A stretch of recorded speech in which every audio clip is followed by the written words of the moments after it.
Hello, and we're live. Welcome to the Permaculture Vine podcast, monthly podcast with Permaculture Canada, and our special guest, Jamon. Welcome, guys. Hey. Hello, good to be here. Howdy. So, introductions. I'm Cormac, founder of Vine Permaculture and Edible Installs. Lindsay, do you want to introduce yourself quickly? Yeah, my name is Lindsay Braden, and I'm the CEO and owner of Permaculture Canada and Arma Garden. Graham. I am Graham Towerton, the one who Lindsay picks on as her Chief Operations Officer in Permaculture Canada. Glad to be here, Cormac. Jamon. I'm Jamon Mysliwiec, the co-founder of TIAG, the Independent American Gardener Program, and Haven Permaculture, LLC. Happy to be here. You're all very welcome, guys, again, for our monthly meeting. So what have you all been up to? I've had a good month. Loads of energy. I've relaunched the Edible Installs, which is my local design company. So I done that on Saturday, and I got a site visit then on Tuesday to a really sort of cool passive house. So it's made from completely recyclable materials, so aluminium, wood, the insulation, everything. So it's completely environmental friendly. And then they're looking for a garden. They sort of set the house off. So a big challenge for me. But I did the site visit. I was there for 2 hours on Tuesday. So news of that they come. I've been tidying up my own garden.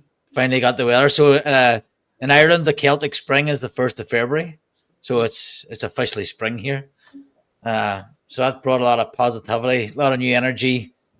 So I'm ready to go for the year. That's been my month.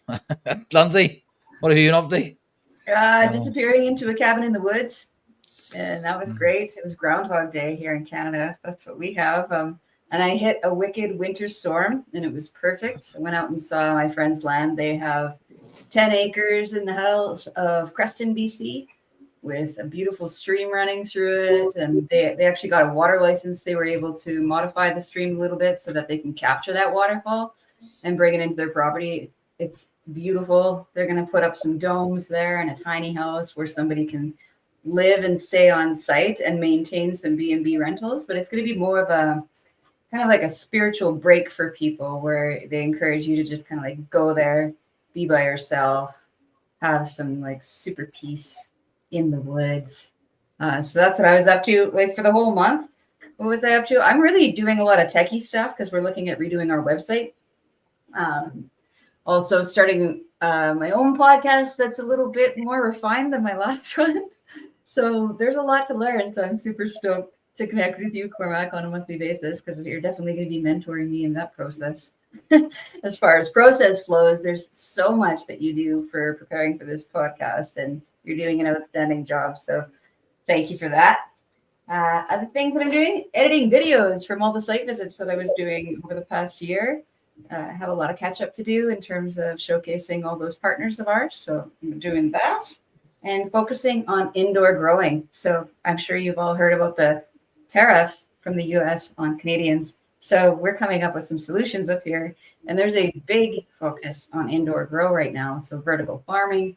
We're looking at tower gardens. We're looking at all sorts of different, we have some partners with us already. So we're looking at those alternative options for us as far as getting greens in Canada when it's minus 30 outside.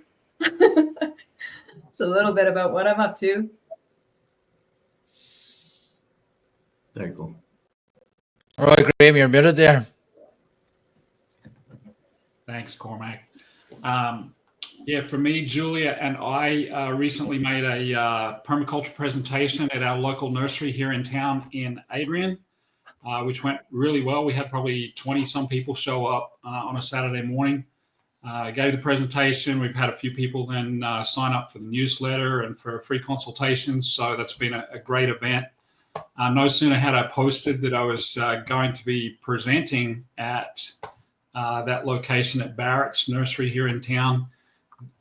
One of the friends of my oldest daughter, who works in the greenhouse nursery close to us, said, "Hey, when can you come and be at our place?" So I'll probably have a couple more presentations to make locally at the greenhouse nurseries here in my area. So that's going to lead to, obviously some new opportunities to meet some more people, get myself intertwined with the local nurseries so that I can get more plants. I managed to get a 10% business discount for buying plants from Barrett's Nursery as a result of the partnership with them here locally. Lindsay completed a design for one of my local customers, and we had a great chat with her. And so my next activity with Cindy is to start working on her quote for the install here in spring.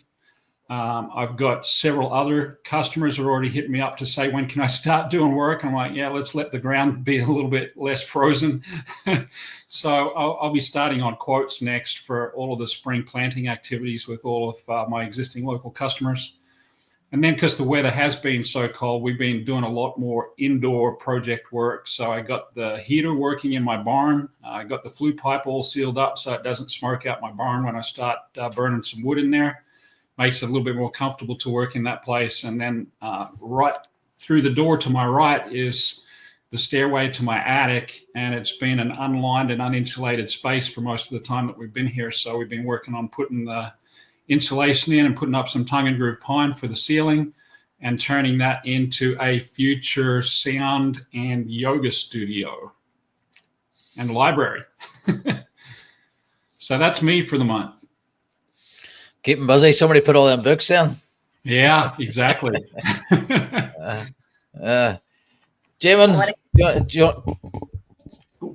sorry, Lindsay, go ahead there. Shout out to some people that are joining us. We got Sean Stanton that joined us. He was hosted on the show last month, and he had a great launch. So hello, Sean. Thanks for joining us. We got True North Naturals.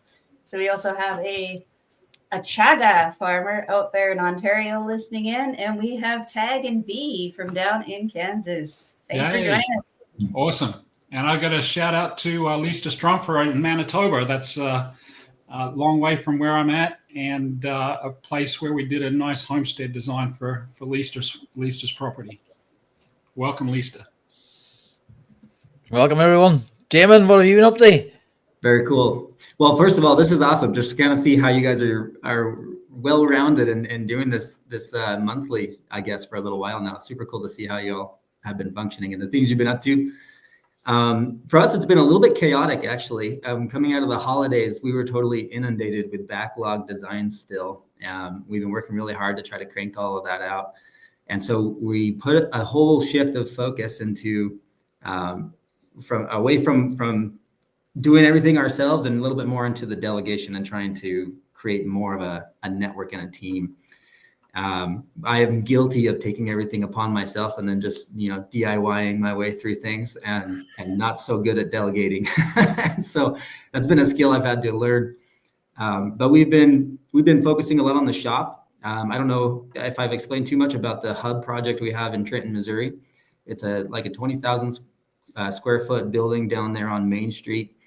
And the vision for it is to create a permaculture demonstration site that resembles everything that you could imagine permaculture incorporating in a regular homestead or a regular urban setting from a commercial perspective. We want to really show people how to do it right there on Main.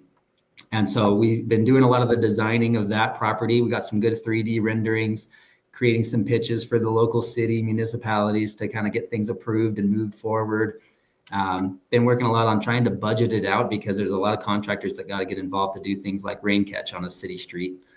A lot of other elements of that building too went probably 20 years without anybody doing anything to it. And so a lot of it is cleanup. So for the last month, that's been my core focus, is just trying to clean that space up, and then balancing that between the catch-up work from 2024's designs and the prep work for 2025's plans. And so my family's been kind of all over the place.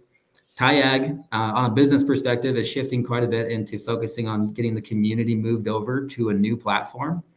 And we're wrangling in a whole bunch of support for that project. We hope to launch the new platform in April, and which is the same time we'll be actually out in in Iowa, where I'll be speaking and shaking hands with Joel Salatin. So that'll be a lot of fun out there.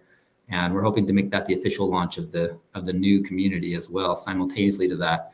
And hopefully also support you as a new collaborator in that platform too. So there's a lot of moving pieces for us, but most of it has been balanced between the computer work and the restoration of that hub. Keeping busy. Well, we'll get back to the TIAG, the new community at the end of the show.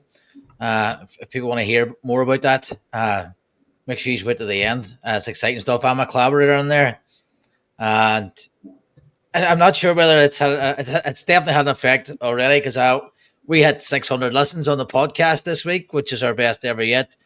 And then thanks to you three, you have been on the podcast several times, all of you. So all the guests as well, especially you three, thanks very much. It's definitely going the right direction and getting more people. So I think a combination of being on the new platform, having new audiences, sharing it with Permaculture Canada and Sean's platform and the collaboration, I think it's good to see it's helping everybody. So I think it's definitely a way to go. And then we've all our own separate projects as well, which is good. Yeah. So Lindsay, you mentioned tariffs there. So it's a very topical thing at the minute. Now I don't want to get into the politics of it, but what I would like to do is get into the solutions of it. So if anybody's watching the news now and freaking out, going Tara and all this, and Trump wielding the axe and stuff, how do we how are you preparing for that? We'd like to give us more details on that, and then sort of advice for people who are worried about it. Really, how can they sort of sort their own homestead out? Which I think the four of us have been doing anyway. Yeah, for sure. Yes. Yeah. Yes, absolutely, yes. There's I really tend to stay out of politics too myself. I not a big advocate of watching the news and things like that. So I like to surround myself with all these solutions. And that's exactly what I see, right? Is every time something like this comes up, we've had water pipes burst in Calgary that we've had horrible things happen as a result of it. But there's also always something really great that comes of this, right? Then people learned how to do rainwater capture on a massive scale in our municipality, right? All of a sudden, everybody's listening to it. So with this sort of tariff situation, everybody's getting really together and saying, let's support each other. Let's buy local. All these things are popping up on the internet where it's like, buy Alberta, buy Canada, buy BC. So people are really just creating these hubs. And all of a sudden there's an influx in being aware of who is the business closest to you doing this, right? And it's all categorized. And I think a lot of this sort of stuff came about through COVID, where it started being like that, where people just wanted to, start supporting each other's businesses in a closer bioregional setting. So I'd say this is that on steroids because it's happening very quickly. I think it's really exciting. I think it's really great. Yes, let's diminish how much we're spending on shipping. Let's not fly our food in from super far away. This is a permaculture principle to be more bioregional. So I think it's serving humanity at the same time. Things can look really nasty, yes, but it also takes that frustration and anger to create change, substantial change, to create those brainwaves, to create new solutions. So that's what I'm seeing of all this. And I love it. I love that we need more indoor growing in Canada. We need more year-round growing solutions. So now we have a whole bunch of people thinking about this. So it's great. If I want to focus on those positive aspects, that's where it's at. Can I chime into that? I think you kind of hit that on the head. You mentioned just for a minute of not importing things and focusing really, really intuitively on the local surplus of all this. I don't like to get into the politics of stuff either, but I think it is a really cool opportunity to just point out how pivotal and significant it is to be able to know your community and to know where your resources are and who you can call for different needs and use cases. As a business owner, we're always like, hey, who do I know that can help me with this thing and that thing? And we're making connections and phone calls and you text and all this stuff, but you can be totally lost in cyberspace trying to manage all of those things. And you forget you actually got to eat at the end of the day. And I think tariffs and general political movement at all is a really good reminder of how important it is that we're focusing on food, water, shelter, and surplus in our own backyards and in our community, and using it as like you said, channeling all that emotion into something that we can create that's positive and beautiful. And I think COVID actually gave us a good example of how to do that, because it kind of shook the foundations of everybody's surplus distribution, and we were all able to kind of take another look at the way that we get what we need.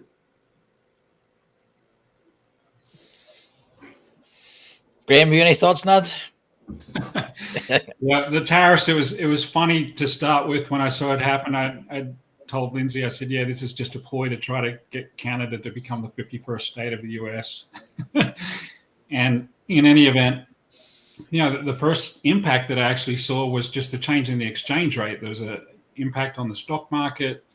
The exchange rate with Mexico and with Canada changed pretty quickly, but the whole situation resolved itself pretty quickly. I think everybody decided to play a game with each other instead of actually implementing the tariffs. So I think right now there's actually a freeze on the tariffs for 30 days with both countries. But all of that aside, the solutions are that we need to work together.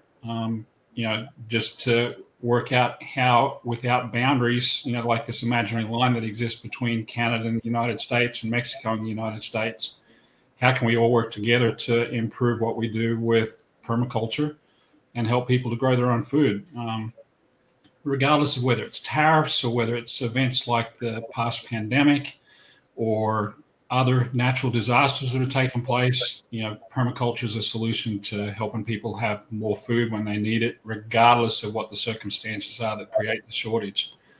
Another great example here right now is we've got avian flu going through all of the bird flocks, and lots of culling of the flocks in the commercial factories. And I call them factories because they're egg factories. They're not farms.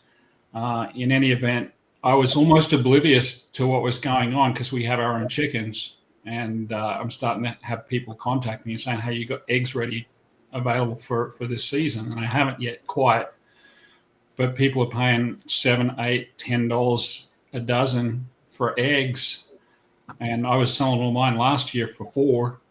I don't have the urge to put my price up at all, but there's an immediate need for folks to have eggs. And I think, that's the type of thing, again, where we can help people create resilience and, avoid the risk of inflation for folks just by providing them with solutions where they can grow these things in their backyard, whether it's eggs, whether it's, fruit and vegetables.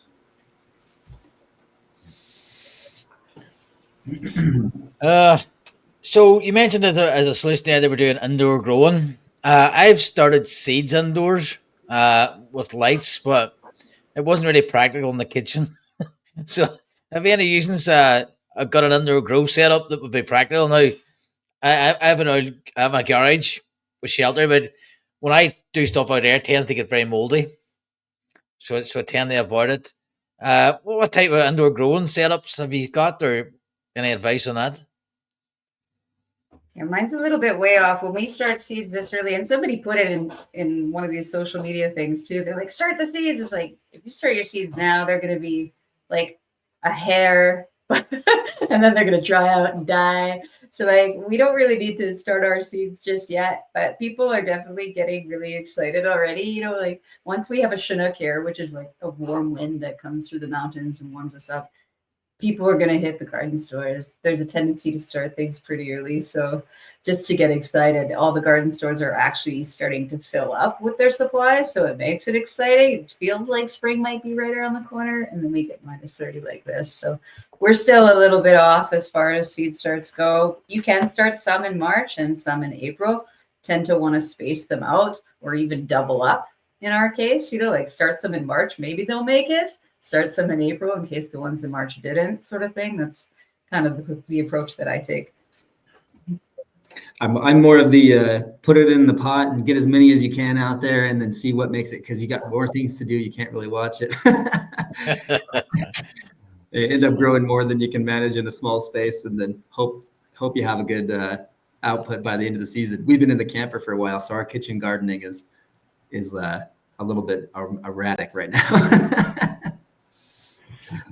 Yeah, so on the indoor growing, I've actually started the process of getting mine set up. I've got 2 small aeroponics kits that I purchased on Amazon because I just wanted to test them out. And then week and a half, 2 weeks ago, I went down to Indiana for a visit to our partner, keepitwatered.com, Steve Kuntz, and obtained from him a harvest wall, which I brought back. It needs a little bit of repair work, but it's got 360 grow slots in it. So that's going to be down in my basement here probably within the next 3 or 4 weeks. It's still a little bit early for me as well to be planting stuff indoors for transplanting outdoors later. I could do onions right now. That's probably about it for our zone that could go in the ground in time once they grow out in the basement. But I'm going to wait a little while longer. I want to use the harvest wall and the other systems for growing out some seedlings that I can then transplant out into the garden as soon as my last frost is finished.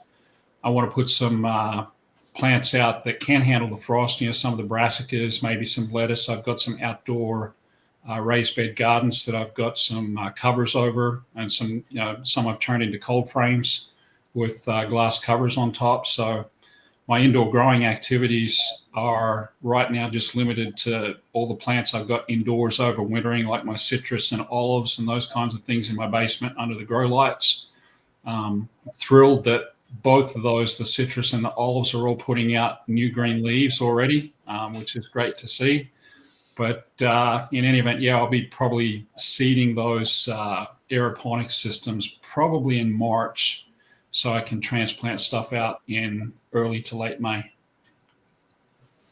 Very cool. Great stuff. So I'll be planting some seeds this weekend. I think we are due a frost, but my setup is basically the front of my house is south facing, and I'm going to put together a redneck culchy friggin' cold frame. Just always some plastic, put it out the front, and if I need to move the stuff inside, then I can under the heat mats, just to get something started, because I'm itching to go. So I think at this time of year we can plant onions. Some people start their tomatoes this time of year already. Some people started them here in January. So it's onions and tomatoes, and I mean some lettuce, just to try and get some greens in, get on the salads early. So I'll be documenting that. So we'll see how that turns out. But like every weekend I plan to do stuff, and I plan that much stuff that I only get half of it done. But we'll see how it goes. So what's planting wise, I suppose, for February? What else should people be looking at now at this time of year? Anybody want to chime in there? Yes. So for me, the where we're at in the continental here, we're actually right in the center of the heartland up in northern Missouri, and the topic as of the last week has been pruning, getting out there, getting your fruit trees pruned, and getting them prepped and ready for a good bud break in March. Out here where I'm at, we usually have the bud break roughly the first week to third week, sometime inside there in March. But then we always get that last cold influx, and it can freeze the trunk of the trees and cause everything above that trunk to die off. And so when we're pruning, we're usually trying to also include some kind of extra protection for that final break when the bud breaks, and then the final frost comes back through and freezes all that water that's now moving through the trunk. And so that's something to pay attention to. Any lingering cold weather that might surprise us, as of the last few weeks have been especially strange, and doesn't look like that's going away anytime soon. But definitely pruning season.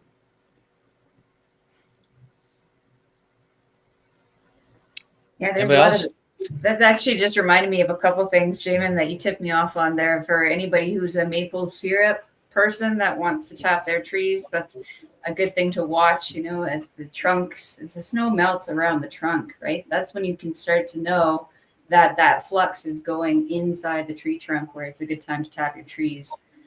Just a little tip there. And same thing over here when I was out in the mountains over the weekend, the orchards, there's snow everywhere, and it's got to be so beautiful to be out there just pruning all the orchards, right? So you can see all the branches in the rows, and that was kind of utopic. I wished I was living the orchard life while I was there, and I kind of was, just observing it. Great. For next up. One of the cool things about that, when you're pruning and you're going through the orchard like that, is to see everything else wake up around the orchard, kind of like little indicators from nature that spring's really here. Like we get red bud where I'm at, and it's a beautiful tree. It comes out like a pinkish purple red, really beautiful. And when it starts to wake up, everything else is really finally moving, and you're really setting into the season. So it's super cool to watch. Yeah. Yeah, and with those changes, we've had a number of things happen, especially in BC. BC Fruit is one of our biggest producers. They shut down last year. A lot of the stone fruit is really suffering the past couple of years, because what's happening is we're getting really warm really early in the year. The trees are budding, and then they get a frost and they kill. So that happened last year. It's happened again this year in some areas, not everywhere. It's really changing the dynamic of orchard farming up here. People are actually annihilating fields of trees because they're just giving up altogether. Mm-hmm. So it's a pretty interesting thing to be navigating. What is going to be the best solution in terms of, what are we going to plant in the place of what everybody's taking down? How are we going to put more resiliency into these orchards, right, with more biodiversity instead of monocrop orchard situations? So again, the problem is the solution there. Looked like Graham wanted to say something on that too. Yeah, I've experienced the same thing, and had numerous conversations with people, not just here in the Midwest, but across the broader parts of North America, that have had the same experience. Further south, here in my location in Michigan, we had 2 years in a row where we haven't had any fruit on our stone fruit trees, our pears, apples, etc. Last year specifically, we had 70-degree weather almost at this time here in February for a week, which caused everything to wake up. So I'm really hopeful this year that we'll have a colder February and keep everything dormant. But last year, most of my stuff had budded out and bloomed out in March. And then we had these heavy freezes in April, which literally killed everything. Mm-hmm. So the only crops that I actually was successful with last year were my berry crops. For whatever reason, they did really, really well. So my blueberries, my blackberries, my raspberries, and my strawberries all did great. So I'll probably put more of those in.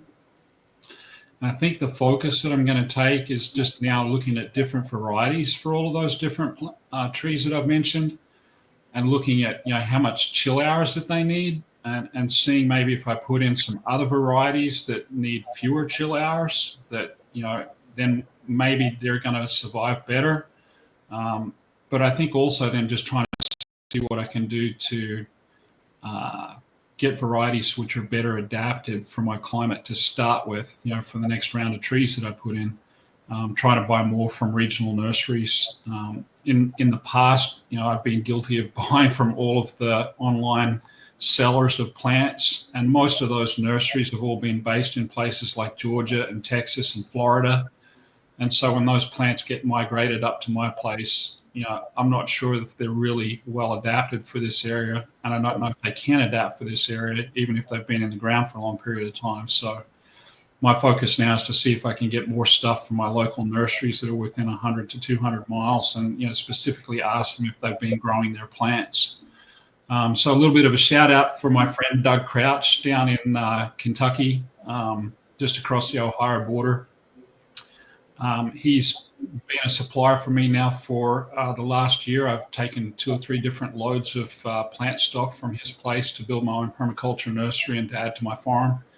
And he does a great job of growing all of his own plants from scratch, doing his own grafting, using compost for everything. So, finding a nursery like that is a godsend for me. And, I encourage everybody to see what they can find within 50 to 100 miles of their place that, uses those types of practices for growing all their stock. And that can be a good USP as well. Green Canada's for people who are practicing and people who have land. They actually advertise that you're growing plants that are relevant to your area. I think Scott Miller does that, Thrive in the Future. Was it grownuttrees.com? That's how he specializes in chestnut trees and nut trees for the Midwest area. And that's what he advertises as a unique selling point. So instead of people going to the big stores, they'll pick you. Just something to highlight.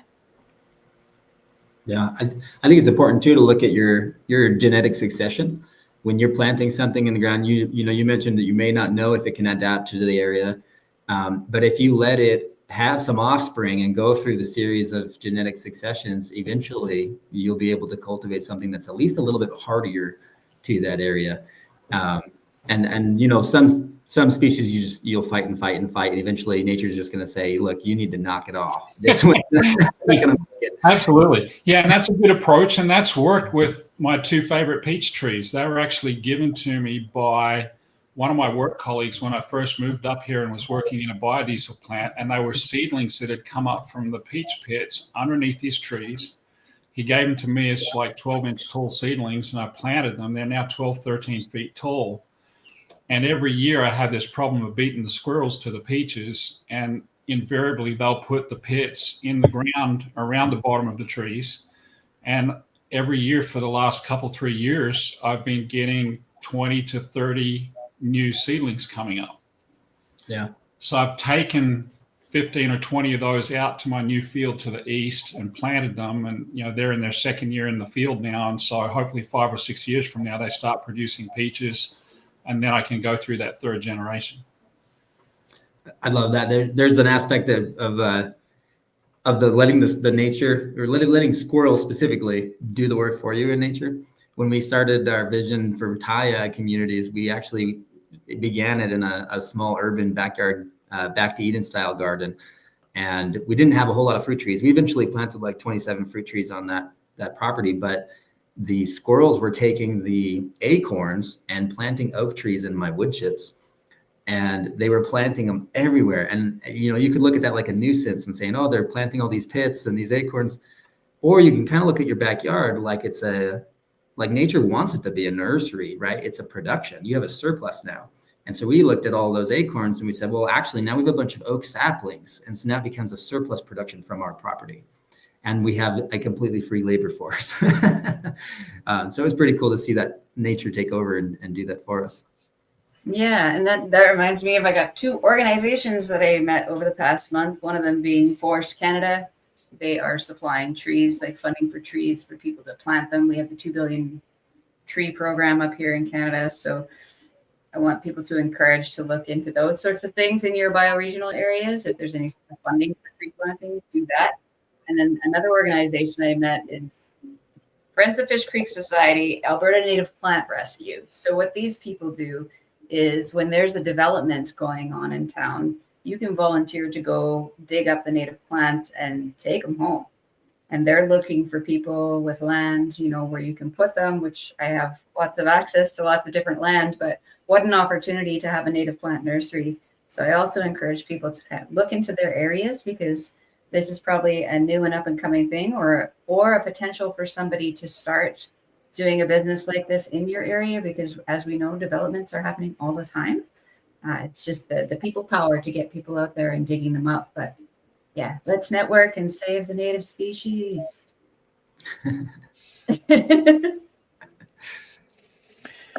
Great stuff. So we'll get their special guest this month, which is Jamon. And Jamon's here to talk about TIAG, amongst other things. So I am a contributor to TIAG. So I'm in there. So we'll be doing special shows with a podcast. But I'll let Jamon take it from here. Jamon, do you want to tell about TIAG and what's it about and how people can get involved? Sure. Yeah. So TIAG originally it started off as an initiative. We were basically just putting out a call to action to say, hey, we all need to do something about this, right? If you want to be the change you want to see in the world. And we founded it with the concepts of family self-sufficiency. So if you look at family self-reliance, you can't really achieve 100% self-reliance on a property. But what you can do is achieve 100% self-sufficiency. You can get to the point where there's at least sufficient for your needs within the bounds of a property. But in order to really not plateau and degrade and find yourself in another downward trajectory, you need that community. This is where the barter and trade aspects come in. This is where you get surplus you can't get in an urban property, you can get in a rural property. A little bit more focus on some of the urban aspects of this don't necessarily happen in the rural aspects. And so we come up with this model where essentially we're looking at bioregions as self-sufficient regenerative communities. And we want it to be family focused. We want to be able to say, hey, how does the family create a level of self-sufficiency that coordinates with their local bioregion, all of their urban farms or rural farms and their urban gardeners. And we realized that the crux of all of this, the kind of centerpiece of self-sufficiency was the gardener, right? I mean, that's pretty self-explanatory. Where do you think food was before it was in mainstream agriculture 200 years ago, right? And then there's ways to look at permaculture where it's pretty simple to observe the fact that nature has been surviving for eons without any intrusion or management from man. And so if systems exist around us that are totally self-sufficient and the need for us to have a local focus all exists at the same time, then why don't we create an interwoven network where we have those sustainable systems basically overlaid on our existing community models? And so that's a little bit of an umbrella vision, but TIAG was founded from the concepts of looking at what our family wanted for our own community. And then we turned it into this initiative, this call for action.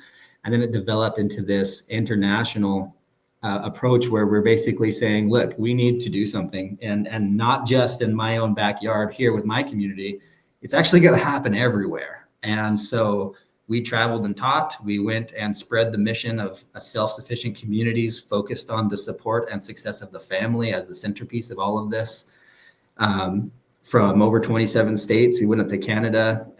We went for 2.5 years full time on the road, and it came down to the conclusion in the end that the best way for us to do this was to network and develop a community of like-minded individuals like yourselves that could teach at a greater scale and a greater capacity. And so we founded the official TIAG community program, which is now where we spread the mission of self-sufficient regenerative communities overlaid over existing communities through the concepts most people are pretty familiar with: food forests in every yard, rain catch on every house you can find, right? A mentor in every home, hive traps in every tree. We have a few foundational pillars we like to see everybody achieve inside the community. That's food, water, shelter, and surplus as the 4 foundational pillars. But all of that is encompassed into what we call the TIAG community. And so really what TIAG is this huge overarching vision. But the simplest way to explain it is that we are just building self-sufficiency amongst ourselves and with each other. And we are building a place where families can thrive and become free and express themselves in a holistic way. There's really not a whole lot to it, more beyond that.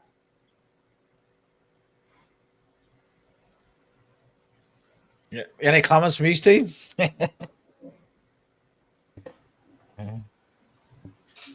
Grant, go. Oh, thanks, mate. Yeah, so, Jamon, we've been probably connected now for, 1.5 years, maybe more, since you and I first chatted, I think on an online free consultation way back when. But, I've been following your family's travels. There's a challenge of traveling with a family, and I congratulate you for just navigating all of that. I once upon a time had a big 45-foot long bus that I had kitted out of some motorhome, and I had my wife and 6 kids in it as we traveled backwards and forwards across the country, just one way up to Idaho and one way back down to Texas after I built a biodiesel plant up in Idaho. And just those 2 one-way trips made me realize that I don't really want to have, the responsibility for looking after a family on the road for an extended period of time. It's a challenge. So congrats just on that part of it. And welcome back to a fixed abode, I guess is all I can say. It must be nice for you after so long on the road, but a great vision for what you're trying to do. And, you're out there, meeting with people in their homes and bringing groups together, spreading the word. So congratulations on all your work in that area.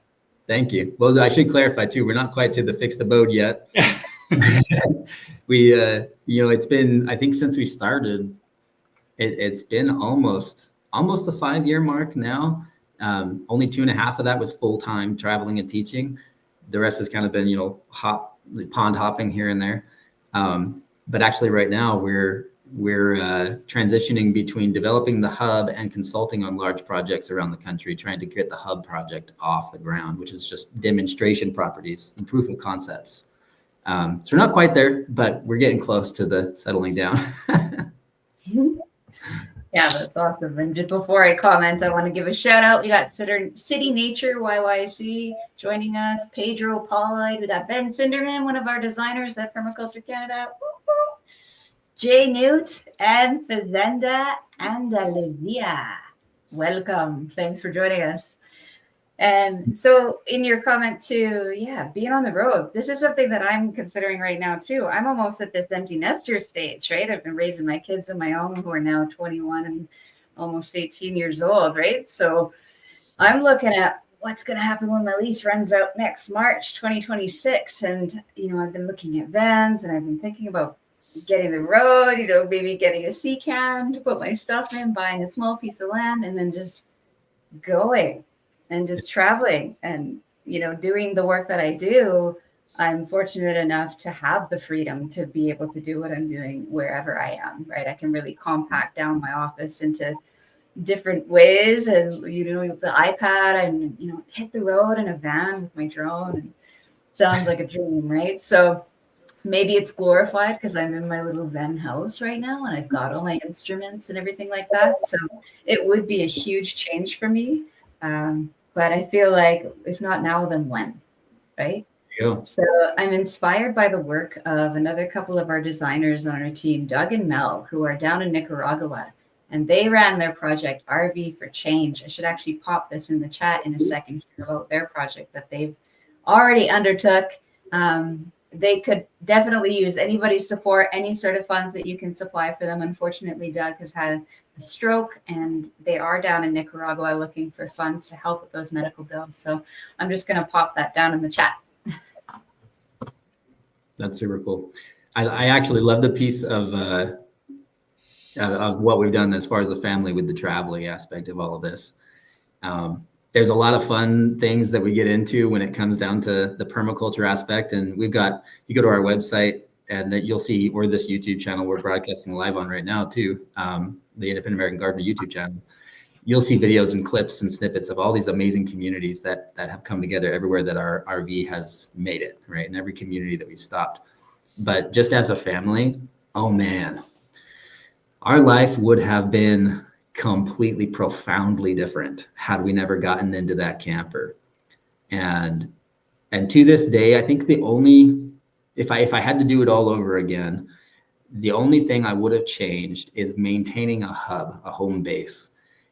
When we started, it was supposed to be phase 3 of the plan that was travel and teach. We were supposed to get the foundation first, then hit the road.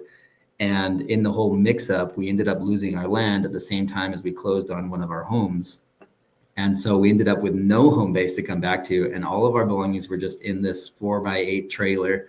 And we were like, hey, friend, can I park this on your property while we go travel for a few years? Great people. One of the designers that we know, Tim Seeley, amazing guy. He's actually from Canada, but moved down here by where we are now here in Missouri.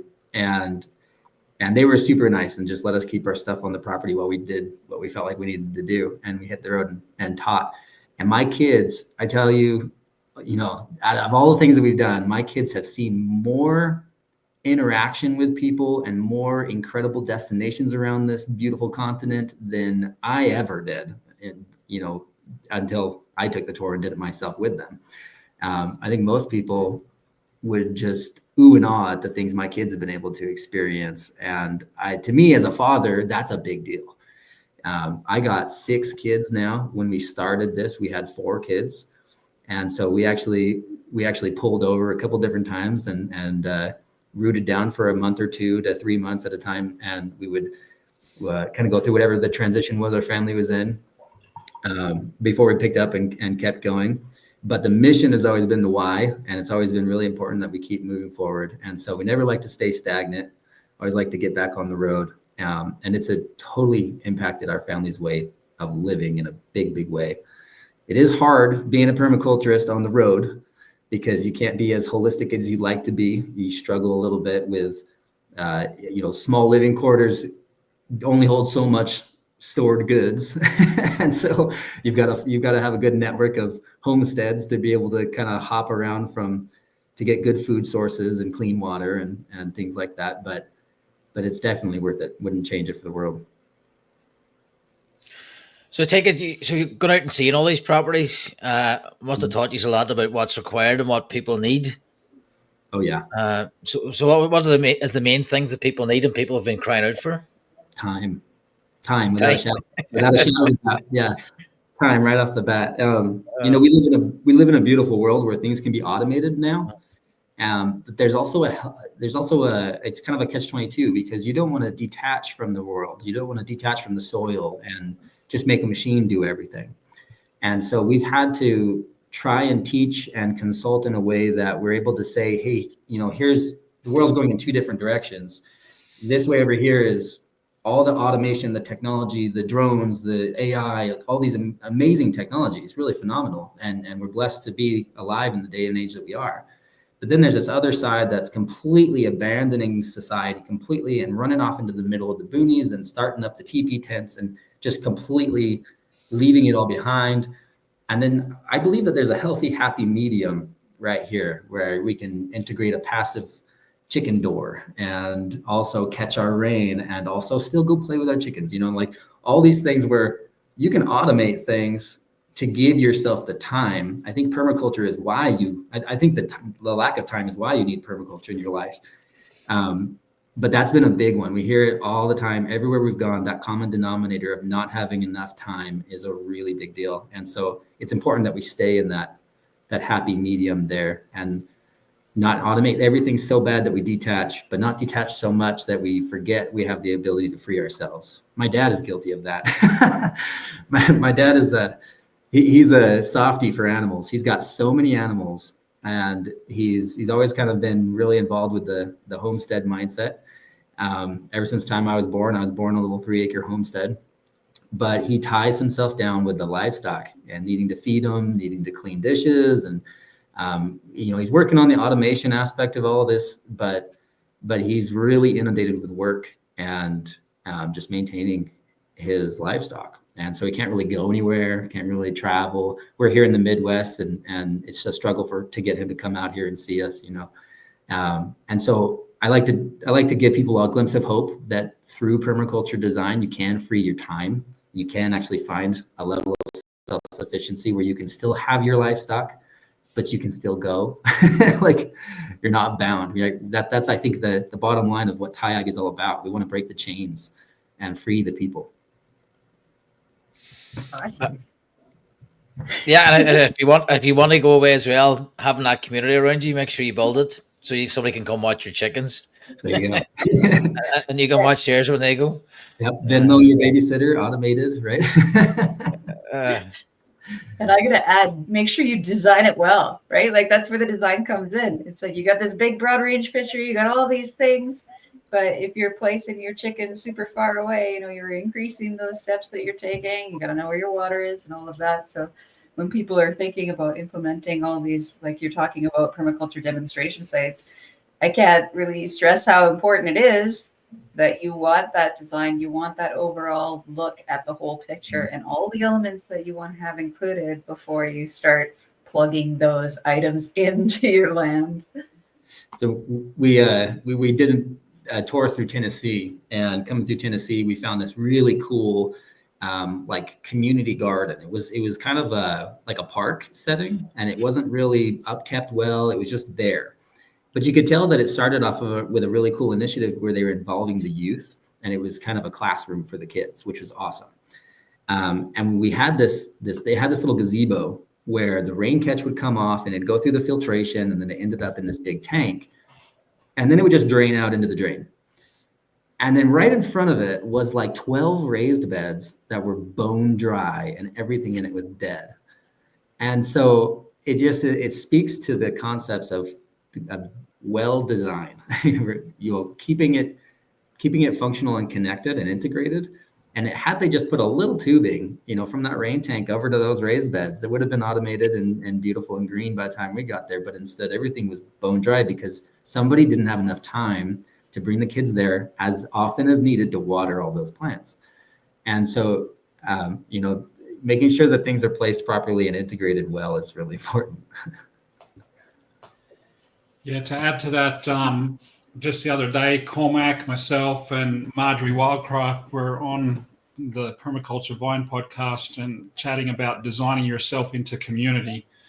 So that's one of Cormac's that will come out here shortly. But one aspect of the design that I think we failed to recognize, and I was certainly guilty of, is just the human element of bringing extra people to help. So Jamon, when you talk about not having enough time, part of that is that, on a homestead, there's just an endless list of tasks. You can never get everything done. There's an endless list of new projects to do. You can never get them done by yourself. And so I've had the fortunate situation this year of literally, lucking into having Julia come and live here and work at my place. And for the part-time work that she puts in, there's a lot more gets done.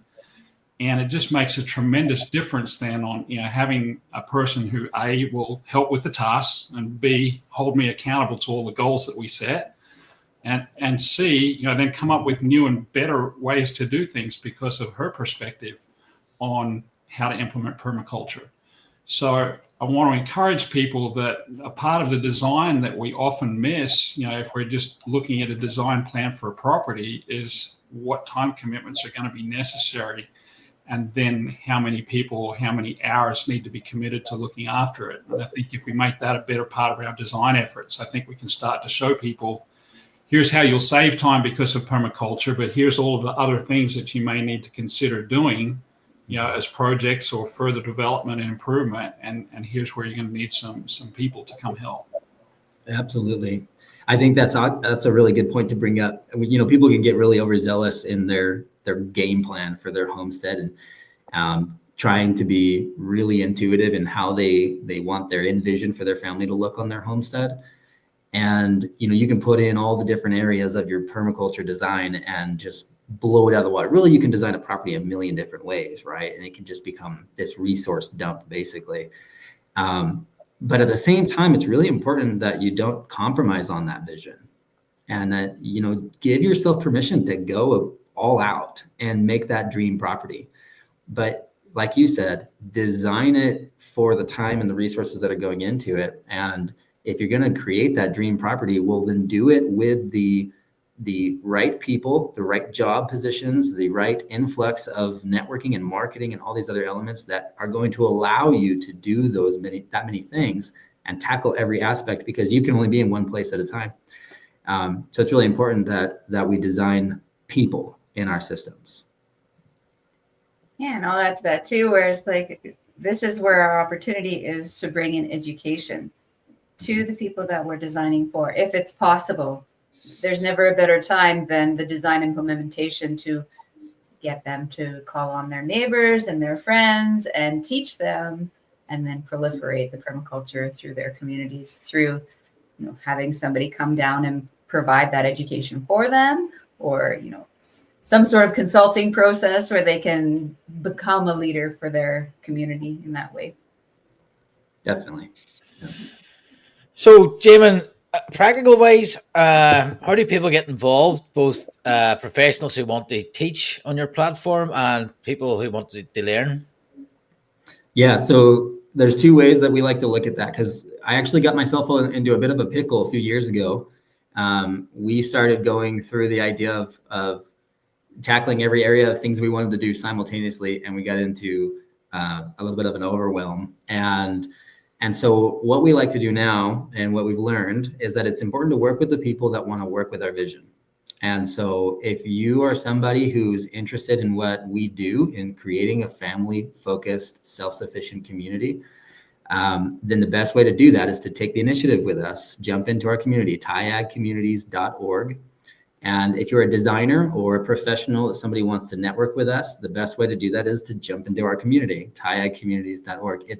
There are a few different tiers. There's free levels. If you're just exploring, you have no idea what we're doing, jump in there, take the Haven initiative, which is basically where you get your feet wet and you explore a little bit about our concepts.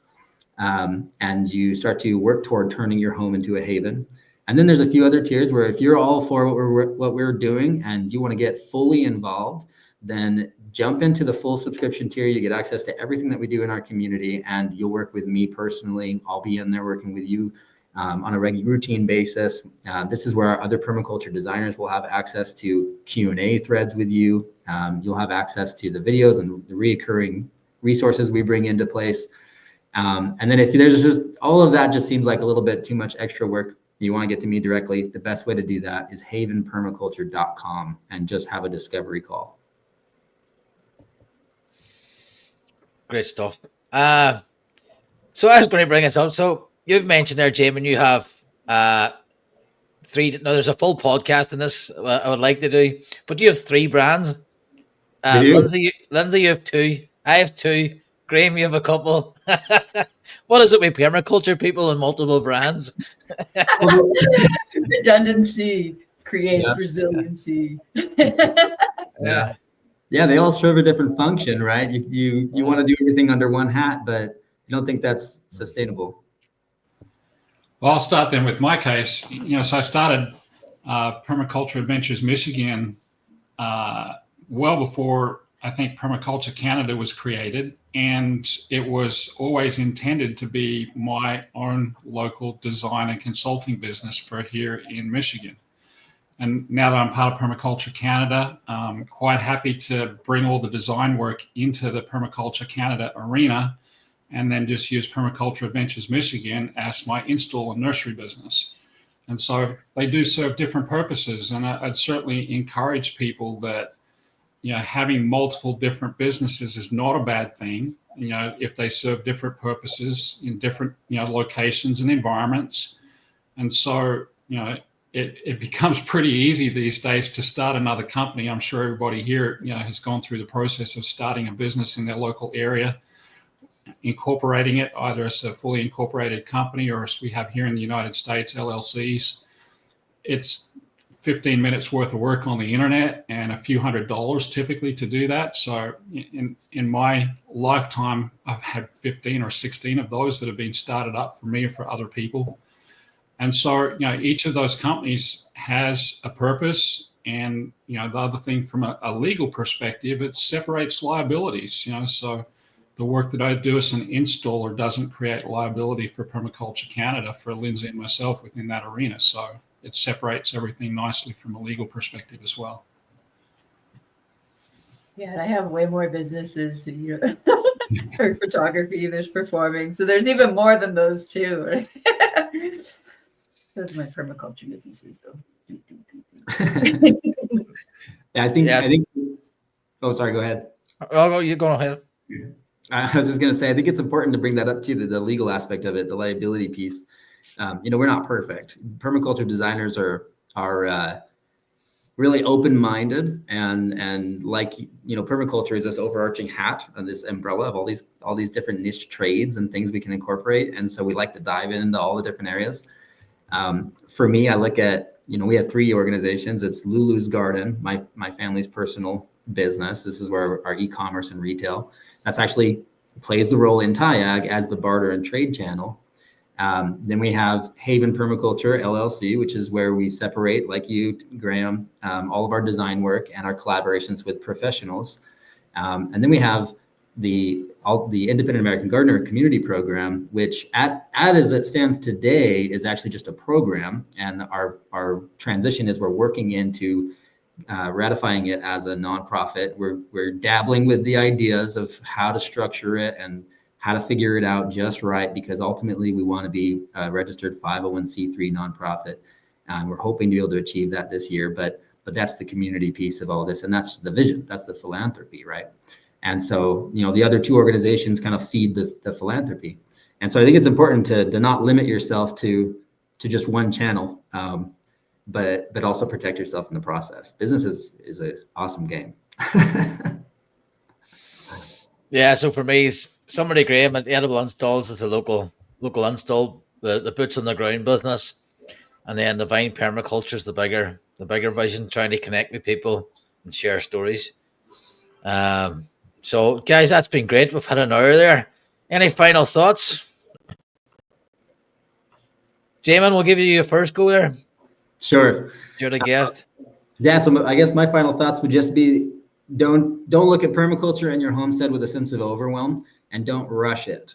I just recently spoke with somebody that's an awesome family, and they took on a really big project of about just under 2,000 fruit trees, and really phenomenal what they're doing and what they're capable of doing. But in the discussion we had with them, I actually consulted with them not to take this big step that they were trying to take. And the reason for that was because it's oftentimes important to withdraw and reevaluate, especially when we open ourselves up to something new and we've never done before. It's really important to get the design done before you build it. Make sure that you're taking the steps to be thought out. But word of caution with that, don't get into the analysis paralysis. It's oftentimes also equally as important to do it, and you'll learn in the process how it's done. Don't get stuck never putting a shovel in the ground. I just want to give a shout out to Regen Week. We're going to be there in March down in Austin, Texas. So keep your eyes on the socials for that event that's coming up. Not sure if we'll do the March before or after that event, so I just thought I'd mention it now. And I'm actually going to be off to Florida on Tuesday for a period of 8 to 10 days, mixture of business and pleasure, catching up with my best friend in the whole world who I haven't seen for a couple of years, and visiting a number of customers and looking for new opportunities in that part of the world. So I also just wanted to say thank you for all of the people who joined on my Instagram channel. A record number of folks, I think, have joined us this month. So thanks everybody who's been here today. It's been fun. Yeah, again, I'll second that. Thanks everybody else. Or thanks for viewing on all the different channels. I really appreciate it. I really appreciate my 3 guests this evening. Thanks very much. And anybody wants to get in contact with anybody, just reach out. And if you have any ideas for any future shows or any guests, just send me an email, cormac@vinepermaculture.com. Just reach out. Let me know how you're getting on. Any questions, any future shows, anything really. And I'll get back to these. Cool. Guys, thanks very much. And for the audience, we'll see you all next week. And again, thank you. I have a few comments here. You're awesome. I don't know who that's. And then Jamie comments again. Thanks, guys. Yeah, definitely. Thank you. Thanks, everybody. Cheers.